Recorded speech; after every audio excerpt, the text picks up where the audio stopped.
This is Diane Davis, Out and About. And today it's about part 2 of my 3-part interview with the fabulous, famous Righteous Brothers. What brings you the greatest joy? The greatest joy, probably my children and my grandchildren. My daughter, who sings with us, McKenna. I'm going to interrupt you. I saw the show last night at the South Point Hotel, the Righteous Brothers, and McKenna, Bill's lovely daughter, is one of the backup singers and does get to do a number of her own, which is entitled... Yeah, California Dreamin'. Okay. And they brought out the kid. Oh, yeah. Belzy is his name, but I call him Baby Z. And he's how old now? 16 months. So they brought him right on stage. I guess that's the beginning of the next generation. Yeah, the next Righteous Brother. The next. So what do you do for fun?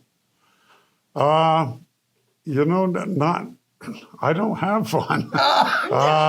No, my wife passed away about 4 years ago, and I have a new girlfriend.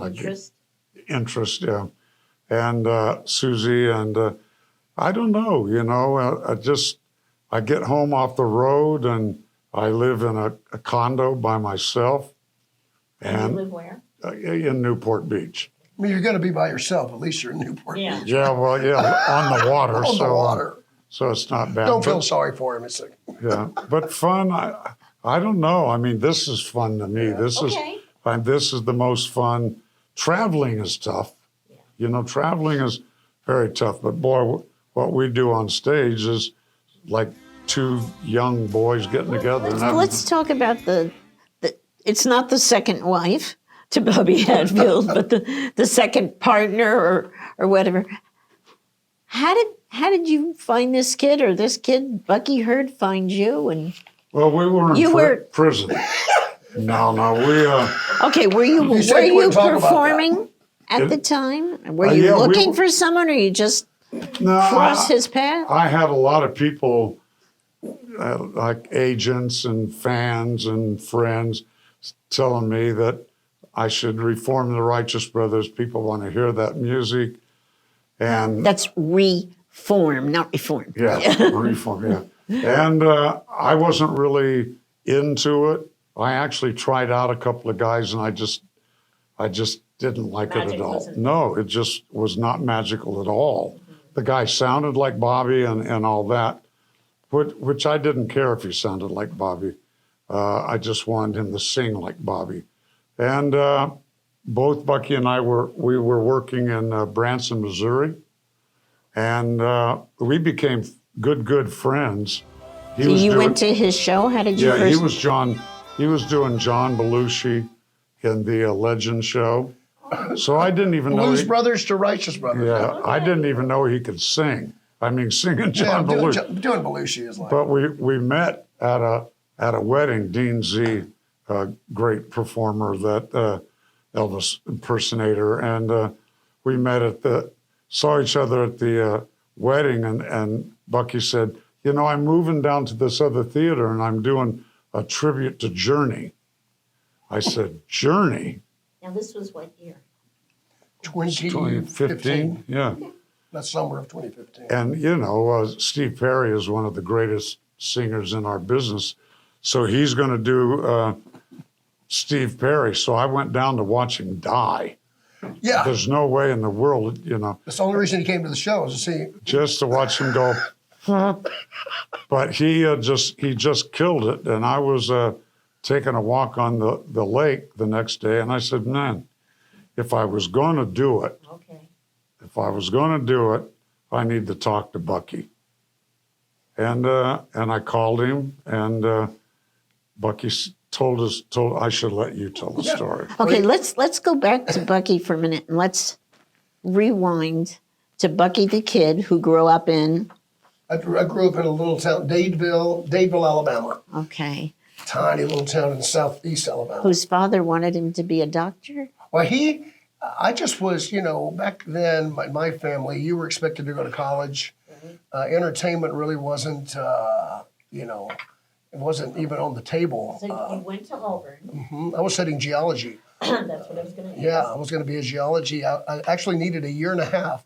I was going to get my geology degree, and I started playing with this rock band on the side because my love for music never left me. You know, I played these Righteous Brothers songs in my room in '74.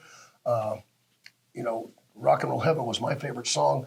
I had the 45, and I wore it out so much. You know, back then. Remember records? Yes, records, the 45. You would have to tape a dime to the needle, so it would hug. You know, when you wore it out. I put a quarter. A quarter. Yeah. So my mom actually bought me a second one, but I started playing with this band on the side, and my grades started going down. I eventually dropped out of school and went on the road with the rock band, and we toured for a year, and the band broke up, and I came groveling home, and I told my dad, I said, I mean, hard conversation to have, but I said, Dad, I've always wanted to be an entertainer, and I want to pursue my theater degree. And my dad said, son, why didn't you just do that to begin with? And I said, I didn't think you'd be proud of me. And he said, I just wanted you to be happy. He said, I'm not. He said, I'm not. But he said, I just want you to be happy. And unfortunately, we lost my mom right after that. You know, she was real young. I lost her in 2000. She's 58, a year younger than I am now.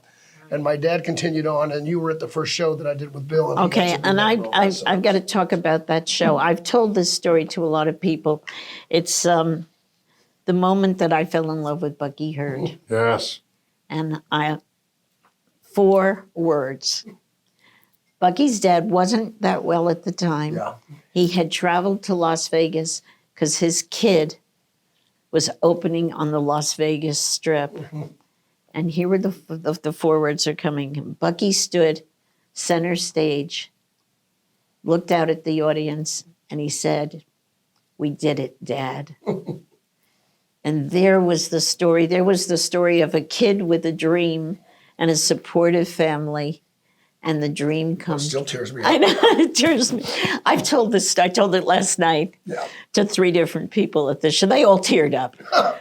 I still do when I think about it. And he did one of these, you know, pumped his fist in the air, and I came back. I think I told you this last night. He came backstage after the show that night, and I said, I hugged him, and I said, Dad, you enjoyed the show? And he said, yes, son. He said, I'm really proud of you.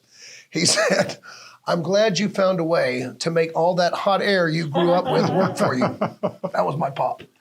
But, you know, I chased the dream, and I went for it. And thank goodness, you know, just by chance, you know, you just never know when something is going to change your life. And running into Bill at that wedding, and then, I mean, it's just, Bill will tell you, you could not possibly have scripted this, how it came together. And then when we sang together for the first time, you know, when, like Bill was telling you, I called my wife, and I said, Bill Medley, this was after he came to the Journey show, because he calls me and says, hey, you know, I might stop in and see you today. I'm probably only going to stay for a song or 2. I got stuff to do, but I want to come in and catch you. He wanted to see me. And so he stayed for the whole first half of the show, and then invited me to lunch the next day. And I called my wife, and I said, Bill Medley just asked me to go to lunch at Fuddruckers. And I said, I was kidding. Hand to God, I was kidding. I said, I wonder if he's thinking about getting the Righteous Brothers back together. And my wife says, he probably needs a good yard boy. Keeping you humble. And that's where it started. And Bill said, I'm thinking about this. That was later in the same year, 2015, because the wedding was 2015, and like June, the summer, July, June. And this was about, you know, maybe 2 weeks after that. Yeah. And he said, why don't we come sit around the piano, you know, come over to the house, and just me and him. And he's sitting at the piano with his Grammy sitting there, and, you know, no pressure. I wasn't scared or nervous at all. And Bill's playing the piano, and we recorded it on the phone just, and sang a few of the choruses and stuff. And he sent it to his manager, our manager, and Bill called me a few days later and invited me to go to Level 2 Steakhouse. So I told AJ, I said, I've graduated from Fuddruckers to Level 2. And this is happening really fast, because he had told me initially, I might not do this. I'm just thinking about it. Are you interested? And after we did that, we went to dinner at Level 2. And in the middle of dinner, I thought he just wanted to get to know me better. He holds up his wine glass and says, are we doing this? Oh my God. And I thought, my mind was short-circuiting. I meant dinner. Oh, okay. And so the next thing you know, he said, I played this stuff for our manager. He said he cried on the phone. He said He said it sounded like it was that bad. No, he goes, it sounded like the Righteous Brothers. Because like Bill said, it's the blend. You know, it's those voices locking up, and it doesn't happen naturally. Again, another thing that just kind of happened. We had no idea we'd be able to sing together, you know. No, it was terrific. It was a God thing. Without I question. don't know where you are religiously, but we're pretty spiritual guys, and it had to be in God's hands. We're not smart enough to pull it off, and it just worked. I mean, I loved him. But I see something else here. When you put your voices together, it's magic. But the thing I see here as we're chatting today is the rapport, is the connection that the two of you have, that the kidding around. We love it. We spend time, like I went over to South Point Monday night and watched football with him. You know, we go out and have boys' weekends. It's the two of us hanging out. You know, it's like he's my best friend, and we just enjoy each other's company. And we have we both love Andy Griffith. We both love boxing. We both all the important things we have in common. Important things in life. You couldn't, like I said, you couldn't script it, you know, how everything just unfolded. And I've learned more working with this man. It's done more for me, and as a performer and entertainer, he validated me. That was part 2 of my interview with the Righteous Brothers. Come on back next week to see part 3.